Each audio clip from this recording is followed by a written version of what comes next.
Scotty Scheffler plus 280 to win this week at the Memorial Tournament at Muirfield Village. Not only do I think that is understandable, given how good Scheffler is and has been recently, but I kind of think there's value in him at that number to potentially beat a signature event field. We're going to break down why I think Scheffler could be a value at that number, dig into golfers who have done well at Muirfield Village in the past, and lay out my top bets and DFS picks for this week over on FanDuel. Welcome on into the Heat Check, a FanDuel Research Podcast. My name is JimSannes. I am a managing editor for FanDuel Research, flying solo for today. Brandon Gadula on a well-deserved vacation, so I'm going to break down my thoughts. Hopefully Brandon is having a good time out there. I'll be flying solo next week as well. Brandon with us for the week after that, I believe is the U.S. Open. So Brandon back in time for that, but we're going to talk a lot of golf until then as well. It's a bit of a shorter show than usual. We'll still give you all the key info, course info, past history, current form, all that you need to know to fill out good DFS lineups and hopefully make some profitable bets over on FanDuel as well. But first, a reminder to make sure you are subscribed to the FanDuel Research Podcast feed wherever you get your podcasts. You can find us on Apple Podcasts, Spotify, etc. You can also watch us over on Spotify now, which is pretty fun. If you like what you hear, leave us a 5-star rating and review, and make sure, again, you are subscribed to the podcast platform of your choice, to the FanDuel Research Podcast feed, but also check us out weekly on the FanDuel Golf Betting YouTube page. You can find not only the full shows of the Heat Check there, but also YouTube Shorts, some clips via Justin Lane, who is chopping those up each and every week to get you some quick insights if you can't check the full podcast out as well. Again, FanDuel Golf Betting YouTube page. Leave us a thumbs up there. We appreciate those of you watching on YouTube as always. FanDuel is the best place to find all your favorite player props, and now you can make the smarter play with new performance trends. Want to see if a guy's hitting that over consistently, or maybe they've been flirting with a potential triple-double? Get the latest stats right inside the app and see who is heating up. And once the game starts, that's when things get interesting. You can combine live prop bets into a same-game parlay for a chance to win big. If you don't already have FanDuel, it's not too late to get in on the action. You'll get started with $200 in bonus bets if your first $5 bet wins. Make every moment more with FanDuel, an official sports betting partner of the NBA. Must be 21 plus and present in select states. For Kansas, in affiliation with Kansas Star Casino, or 18 plus and present in DC. First online real money wager only. $5 first deposit required. Bonus issued as non-withdrawable bonus bets, which expire 7 days after receipt. Restrictions apply. See terms at sportsbook.fanduel.com. Gambling problem? Call 1-800-GAMBLER. Or visit FanDuel.com/RG. Call 1-888-789-7777 or visit ccpg.org/chat in Connecticut.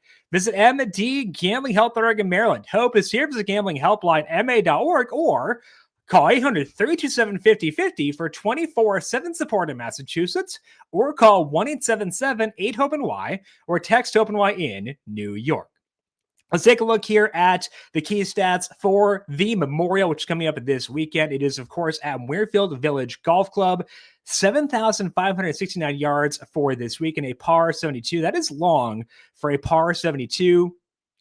General, they're around 7,300 yards, so it's a long par 72, but that may not mean what you think it means. There are 72 golfers in the field for this week, and there will be a cut this week. Despite the fact it is a small field, the top 50 plus ties will make the cut after the first two rounds. Anybody within 10 strokes of the field will also make it, but that rule hasn't mattered too much thus far in these signature event fields with a cut. So again, top 50 plus ties make the cut after the first two rounds. So despite the fact there are 72 golfers in the field, there will be guys who do not play throughout the weekend here.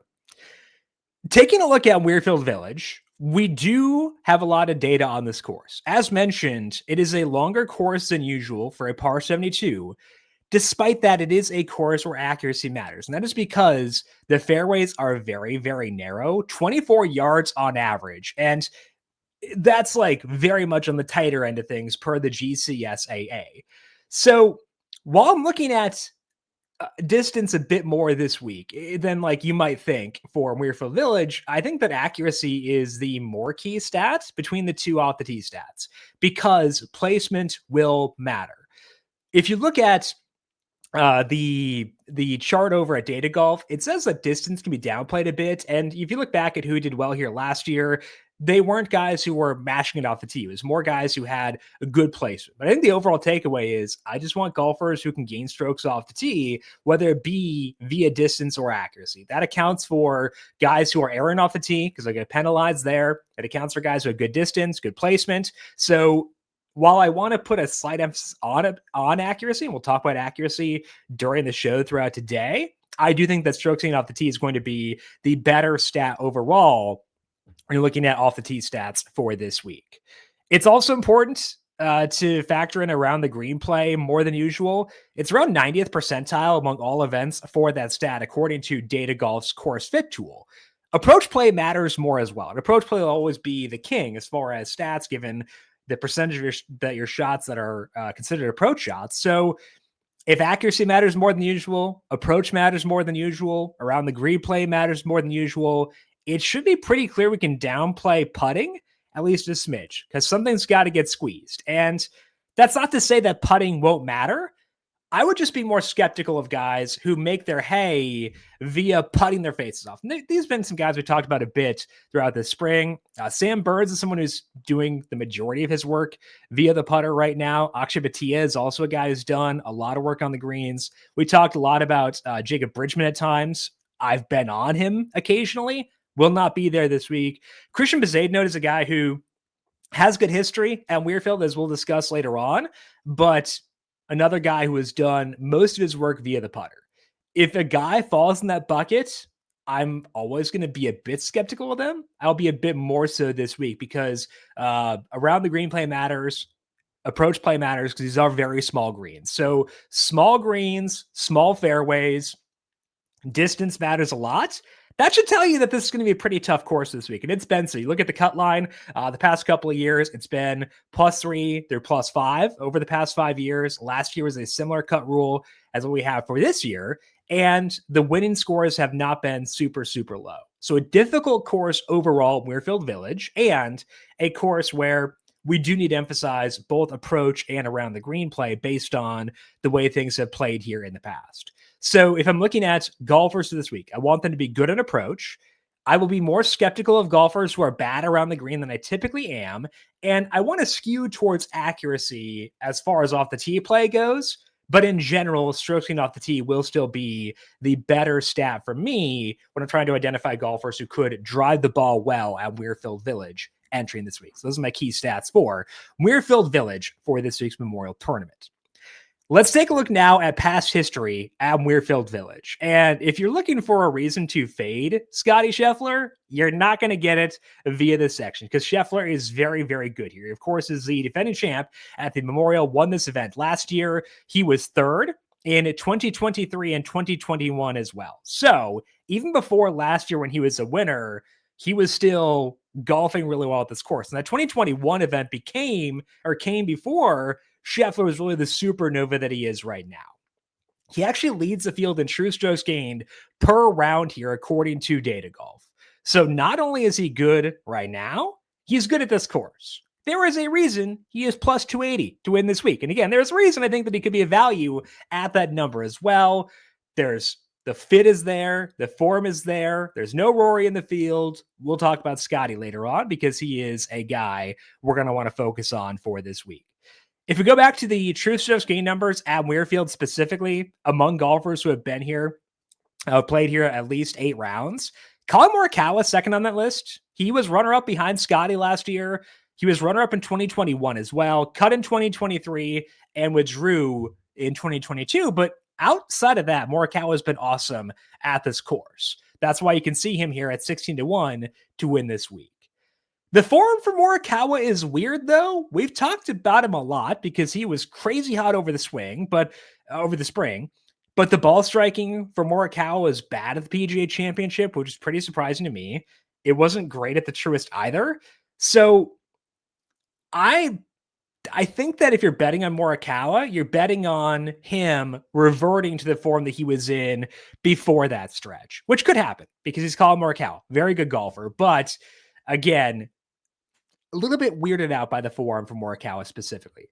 Another guy who does well here, of course, is Patrick Cantlay, multiple-time winner here. He won at Muirfield in 2019 and 2021, third in 2022, seventh in 2020 at the Workday Charity Open, which was also played at this course. Looking at the past 2 years for Cantlay, he's finished 30th in cut at this event. He missed the cut of the PGA Championship, just kind of bad all around there. But he also was fourth at the Truist before that. So I don't want to get bogged down by 2 bad rounds from Cantlay at the PGA Championship where I wasn't super on him for that week to begin with.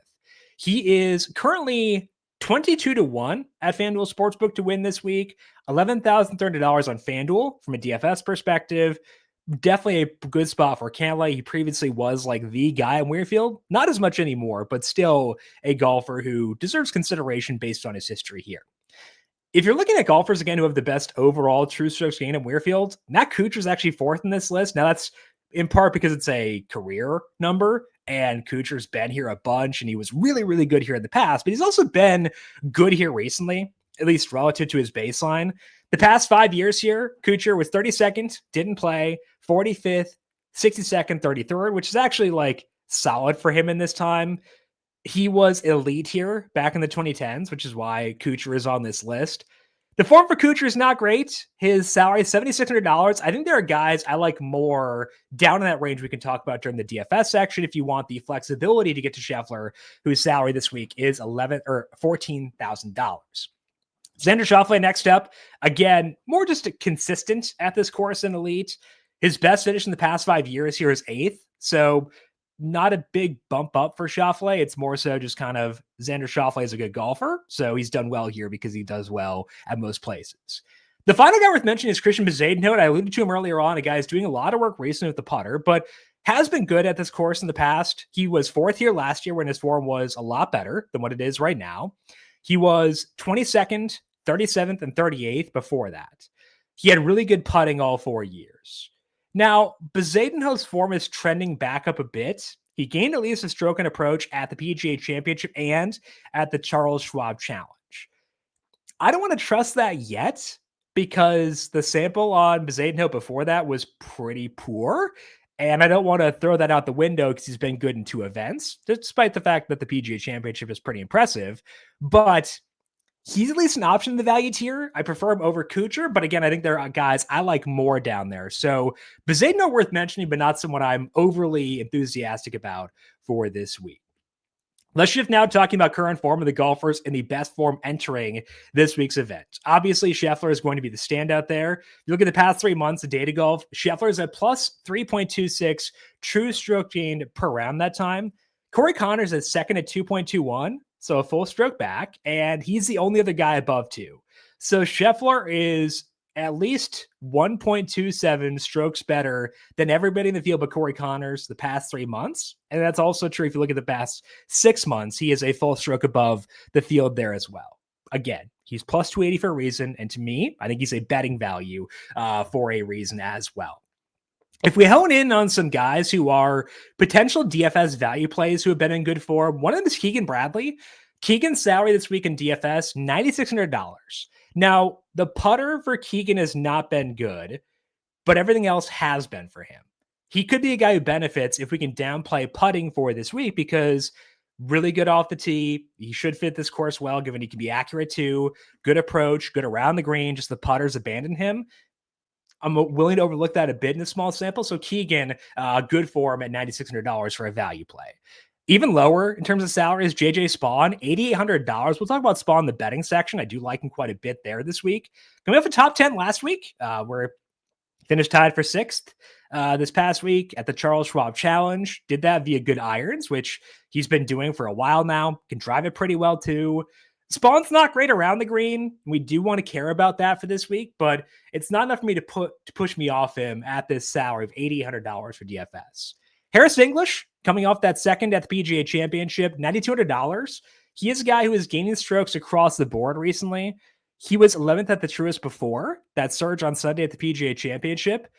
The sample before this 3-month span for English was not as good, and he does have some bad weeks, but salary's 92. That's not too bad. I think that's fair enough for Harris English. Moving down further, we get to Alex Noren, $8,500. Only 2 events of data for him in the past 3 months, but they've been really good. Coming off a hamstring tear, and his first event back was a Truist, finished 51st there, but then 17th at the PGA Championship. His irons at Quail Hollow were really, really good.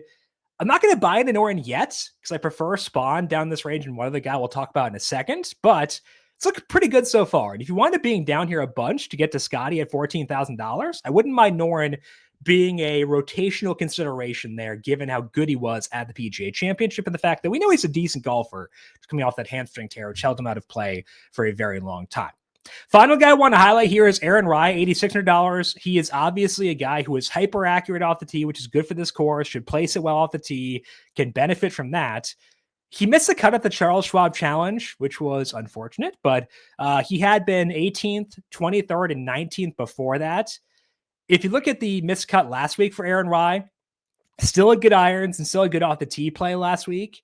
He just putted horribly, which can happen for Aaron Rai, despite the fact he's a good, good close putter. For whatever reason, he can have some really bad weeks. He may benefit if we can downplay putting for this week. So actually some guys I do like as far as DFS value plays in good form. I like Rai a lot, 86. I like JJ Spawn, 88. Keegan Bradley, 96. Won't be in the range as much, but do like him quite a bit as well. Weather for this week could be at least a little bit funky. There is rain right now over in Ohio, and there's rain leading in. And there's also the potential for rain during the day on Friday. Wind speeds won't be a big concern. They'll max out at 10 miles per hour, same pattern both days. There will be higher winds on Saturday, peaking at 14 miles per hour, which could help keep scoring in check and hopefully offset a bit the fact that the course is damp. It's going to be a pretty wet course overall due to the rain early in the week and potentially during the week on Thursday or Friday. I wouldn't consider tee times too much because I feel like it should be pretty even spread across the field. But it is worth mentioning at least that there will be a lot of rain throughout the week in Muirfield Village, and that could keep things a bit in check as well. Let's take a look at the betting odds over at FanDuel Sportsbook and try to identify our favorite bets for this week based on FanDuel Sportsbook's betting odds. I've alluded to this a couple of times, but I think that Scotty Scheffler, despite being plus 280 to win this week, is actually a value. And let's run through why. Because to justify plus 280 at a signature event when the field is pretty good, you got to have a lot of reasons. I think for Scheffler, there actually are a lot of reasons. The first one being there's no Rory McIlroy. That helps quite a bit. There are no live golfers. That helps too. If you look at the guys, the chief contenders this week beyond Scotty, that's Xander Schauffele and Colin Morikawa. Schauffele is still working his way back from his injury. Morikawa, I mentioned before, the recent form, weird for him. Very good course for him, but weird current form. And that's interesting. And it does lower me a bit on Morikawa. So the competition for Scheffler, maybe not as stout as it typically would be for a signature event. If you look at the implied odds of plus 280, those are 26.3%. Now, Scheffler has not won a signature event yet this year, but if you go back to the start of last year, look at all events that Scheffler has played, he has won 34% of the events he has entered, including a pair of majors in that span and a bunch of signature events last year. So I actually don't think that plus 280 is an outrageous number given the form that Scheffler is in. I'm willing to bet him at that number personally. I don't blame you if you don't want to, because again, it's a very short number and it's still a 72 golfer field. There are still some really good names here, but to me, given that Scheffler is a stroke better than the field the past 6 months, according to Data Golf, I'm willing to trust him at plus 280 as being a quality value to win for this week. The only other outright I want to place this week is going to be a bit longer shot, and that kind of has to be if I'm going to bet Scheffler. If you were avoiding Scheffler, I could see taking swings in the mid-range, some guys like that. If you like Morikawa, given the course history, you like Cantlay, given the course history. Tommy Fleetwood's kind of interesting at 28-1. But for me, because I'm betting Scheffler at plus 280, I want to dip down a bit further and go to a name we've talked a lot about recently. Hasn't always gone great, but Daniel Berger at 40-1 will be my other non-Scheffler outright for this week. Last week, Berger lost strokes putting. That was actually the fourth straight event where he has been a negative there, but he is good around the green. He is very accurate off the tee. And he ranks third in this field in driving accuracy the past 6 months, behind just Aaron Rye and Colin Morikawa. And I like Berger more than I like Rye in general. Rye, I believe, is a guy who's caught a lot of attention this week. I think that Berger, to me, the better option for looking at a guy who is accurate off the tee. He actually has some distance as well. If you look at the number I'll reference occasionally, that is strokes gained and stabilization, where we look at a larger sample for short game, smaller sample for ball striking, where things stabilize more quickly. Berger's actually second in this field in that number behind Scotty Scheffler. The ball striking has been really good, even when the putting has failed him a bit here recently. So I think we're going to see Berger break through eventually and win an event. And we're getting him at a discount here of 40-1. I'm going to go back to the well. I know we've tried this a couple of times already and hasn't quite panned out yet, but I do think that Berger is going to win based on the form he's in, based on the fact that he is a good fit for some courses. And I think that Muirfield is one of those courses where he could potentially spike based on how accurate he can be out the tee. So Daniel Berger, 40-1, my lone non-Scheffler outright. Berger at 40, Scheffler plus 280, the two spots I want to go to for this week. In terms of non-outrights, I think this is a good week to potentially buy low on Russell Henley. Henley is in bad form. You look at his finishes recently. They have not been great. Missed a cut at the PGA Championship. He was one of the worst golfers in the entire field at that event. So that's concerning as we come here, especially when you consider he finished 46th the truest the week before that. But also, those weren't necessarily course fits for Russell Henley, a guy who does not gain distance off the tee. This is less of a bomber's paradise. Distance can still matter a bit, but accuracy matters more. The other key issue for Henley recently has been the putting. He lost almost a stroke per round at Quail Hollow on the greens, but that's weird for him because Henley is a good putter.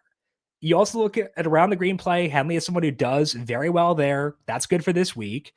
I think the driver and the putter for Henley will be better this week than the one they've been in recent events. So if you give me Russell Henley with his typical irons and wedges, improved putting, because he's just a good putter, and a course where his placement off the tee matters more than it will in other spots, that's going to add up for a spot where we can see some regression towards his baseline for Henley. If we get Henley back towards what he was doing earlier on this spring, plus 360 for a top 10 will look pretty enticing. So yeah, recent events for Henley are concerning for sure. Maybe he's playing through an injury, maybe he's tired, something like that. But barring something like that, I do think that plus 360 for a top 10 is a good number to get him at. So Russell Henley, plus 360 for a top 10 at the Memorial, a good bet in my eyes at FanDuel for this week. The other non-outright that I like is going to be in a guy who I was on to win last week. Didn't quite get there, but he did come through for a top 10. And I'm going to bet him for a top 10 this week. That is JJ Spawn, who is 4-1 at FanDuel Sportsbook. Spawn tied for 6th last week. He gained in all 4 strokes gained categories there. The approach for Spawn has been the catalyst of him doing well, and it was good again there. Plus 0.81 on approach per round in that event. If you look at the past 6 months of data golf, Spawn actually ranks 8th in the field in approach over that time. Now, he's not great around the green, which is a concern for me this week because it matters a bit more at this course. Spawn, not actively bad, but also not good around the green. But this market to me is forgiving enough for me to dive in despite that. I also would at least consider Spawn outright at 55-1. The around the green play is the thing that kind of pushes me more towards the less aggressive market on Spawn. But hey, 4-1 for a top 10, that's not too bad. So JJ Spawn to me, the other non-outright I like, in addition to Russell Henley at plus 360. So to recap, my 4 favorite bets this week are Scotty Scheffler to win at plus 280. I like Daniel Berger to win at plus 4,000. We're going to be on JJ Spawn at 4-1 for a top 10 and at Russell Henley for a top 10 at plus 360. Let's finish up here by talking about the DFS salaries over at FanDuel.com and try to identify my top golfers for this week. Similar to last week, Scotty Scheffler to me is just a must in this field, despite the fact he is $14,000, same salary he was last week. If you put in Scheffler, that leaves you with $9,200 left per golfer for your other 5 slots.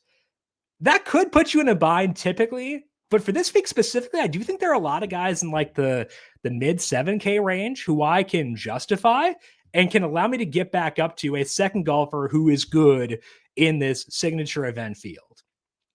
I'm probably going to get a top 5 finish out of Scheffler. Going to get a guy who has 26% win odds. If you look at FanDuel Sportsbook betting odds, I think that could even be a bit higher. I'm going to take that all day. So I'm not as enamored with the second tier this week as I typically am either. I think it all adds up to say that Scotty Scheffler is going to be a top-notch play. I know that's not like sticking my neck out there by any means, but worth reiterating, he is a guy I want in almost every lineup for this week. Not sure I can make it work where I get both Scheffler and Justin Thomas in there. If you do that, 86.50 left per golfer, maybe that's doable. And I kind of want to at least try for it. And Thomas would be the first guy I would turn to if I have a non-Scheffler lineup. His salary is 11.4 for this week. And the reason I want to go towards JT is because he is someone who, over a large sample, has been very, very good around the green, which does matter for this week given the small green size, but also great irons for Thomas. He did miss the cut at the PGA Championship, which is annoying given that he has won at Quail Hollow before. So that was annoying, but he was awesome before that event. He has elite irons. He's a good putter recently. He can gain off the tee despite not having massive levels of accuracy. So I want to get to JT if I can. And let's say I don't have Scheffler in there. I'm going to prefer JT over both Schauffele at 12.1 and Morikawa at 11.5. I prefer JT over Cantlay at 11.3, over Oberg and over Fleetwood. So to me, in that second tier, Justin Thomas pretty definitively going to be the standout for me behind Scotty Scheffler. And I do want to try to tinker to see if I can get both Scheffler and Thomas into a lineup together, which I very much think that I can for this week. Outside of that, I want to stick in the 10K range. I think that Corey Connors is kind of be the prime guy I turn to there. 10.9 is the salary for Corey Connors. Iron's still really good for Connors. He's a guy who is hyper accurate off the tee, but also not bad in terms of distance. So can do well no matter how Muirfield Village plays this week. Connors does struggle around the green, which is his one key flaw and is concerning for this week. So he's not a must. While Thomas to me is the runaway best option in the 11K range, Connors is not that in the 10K range. He's my favorite. I do think that we could consider potentially Shane Lowry at 10.6, Daniel Berger at 10.3 as other options. Sepp Straka at 10.5 too. Very much in that consideration. So it's more so Connors leads this tier for me. But if I can't quite get to 10.9 and have to settle for a bit less, willing to take Lowry at 10.6, Straka at 10.5, Berger 10.3, all those guys to me well worth our adoration and consideration for this week. Another reason that I think it's okay to not be or to be a bit top heavy with Scheffler to get to JT this week as well is because don't think the 9K range is all that good. It's a lot of guys who are good names but are in underwhelming form. To me, the one guy who is really fun in this range is Keegan Bradley at $9,600 because Keegan is a guy, again, the putter has not been that good to him recently. But we can downplay that a bit this week because he's kind of regressed to old school Keegan Bradley in terms of his putting recently. I think he'll get back to the better baseline he had because it had been over a large sample. If he does, like his tee to green play has been really, really good, especially the chipping, which does matter for this week. Accurate off the tee, good irons. So in the 9K range, only guy I'm going to like pound the table for is Keegan Bradley at $9,600. The other guys here, I'm okay skipping. I mean, Harris English 92 is fine. And I would go there if I had $9,200 left and or even 93, frankly, I'd be willing to go with Harris English to fill out a lineup, but nobody else worth prioritizing. So that Scheffler plus JT lineup does look pretty good, given that this 9,000 range outside of Keegan Bradley is not one that really draws me in. Next up for me in terms of guys I like is JJ Spawn. Mentioned before, $8,800, who, and that's fine for a guy who has concerns around the green. That is the one flaw for JJ Spawn. I'll take that as the primary flaw for a guy whose salary is $8,800. He's again at 0.85 strokes gained per round on approach the past 6 months, which ranks 8th in this field. He's accurate off the tee. He has gained strokes with the putting. 6th last week, 2nd at the Players, 2nd at the Cognizant Classic. checking a lot of key boxes. So JJ Spawn to me a good bet at 4-1 for a top 10, but also good in terms of the DFS salary, $8,800. I would consider Bud Cauley, $8,600. Another guy who showed up again last week, similar to Spawn, good at the Players, good last week. Both those are courses where accuracy does matter. Cauley, still $8,600, not a bad salary for him. The one thing that did sour me a hair on Cauley is the fact that I can get to guys like Rye and Spawn who have much higher win equity than Cauley. Cauley is 110-1 to win versus Rye 55-1, Spawn also 55-1. But Cauley can gain via accuracy. He's a good putter, good irons, not as good around the greens. So that's probably why I was a bit lower on him, but don't mind him. Do prefer Aaron Rye at $8,600, same salary as Bud Cauley, because he's got accuracy off the tee, ball striking really good last week, despite the fact he missed a cut. We can downplay putting a bit this week. That's enough to make Rye a firm consideration. Again, I don't hate Alex Noren, $8,500. Same thing right here beneath Aaron Rye. I think that's an okay number, but want to highlight two guys in the 7K range. Let's say you want to go with that upside approach, that top heavy approach with Scheffler plus Justin Thomas, and allow yourself to still get back up to Keegan Bradley at 96, or maybe you want to go with two golfers in the 10K range while using Scheffler as well. The two guys I think you can use to go with that more volatile kind of approach, the top heavy approach, are guys at $7,300, Nick Taylor and Lucas Glover. Starting with Glover, obviously he's very accurate off the tee. Irons are still really good right now as well. He's good around the green. Glover cannot putt, and that is an issue for sure.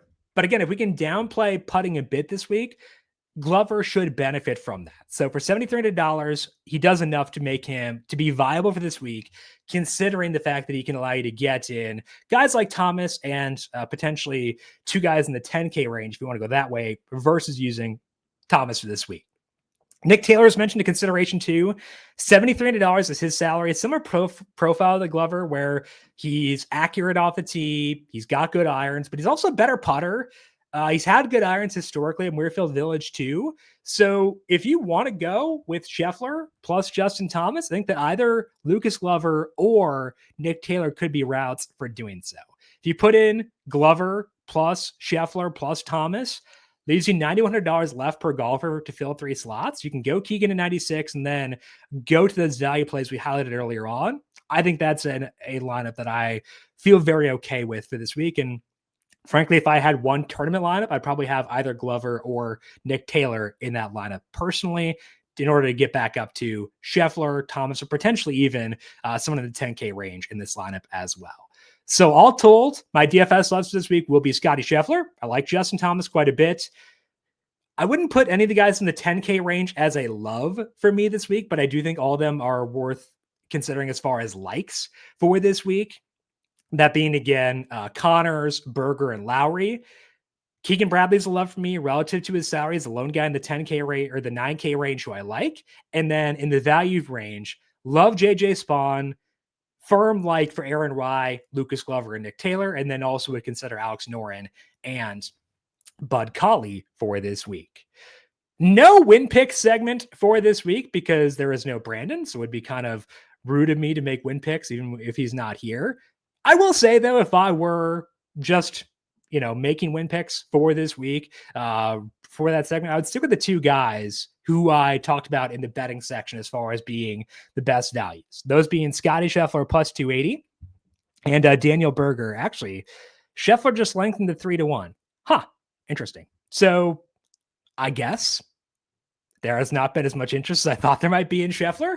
Kind of annoying to see that he lengthened to 3-1. I'm talking about it on plus 280, but hey, I guess it's a better price for you. Makes me look stupid, but 3-1, I think is a good price for Scheffler. Makes him even more intriguing for a win pick segment as well. So Scotty Scheffler 3-1, Daniel Berger at 40-1 would be my two win picks if I were doing the win pick segment with Brandon for this week. That is all that we have here for today on the Heat Check. Again, no Brandon again next week, but we'll be there to break down that event for you. Brandon back with us again before the US Open, which should be a fun one as always. To get these shows as they are posted, make sure you are subscribed to the FanDuel Research podcast feed wherever you get your podcasts. And also check us out on the FanDuel Golf Betting YouTube page to check out both the full shows and the YouTube shorts via Justin. Speaking of Justin, thank you, Justin, to our YouTube producer, Justin Lane, as always. Appreciate it, Justin. If you got any questions for me, I am on both Blue Sky and X at JimSannes. You can also find FanDuel Research on X at FanDuel Research. Want to thank you all for tuning in forward this week. Good luck to you with your DFS lineups and your betting picks for the Memorial. We'll talk to you once again next week. This has been the Heat Check, a FanDuel Research podcast.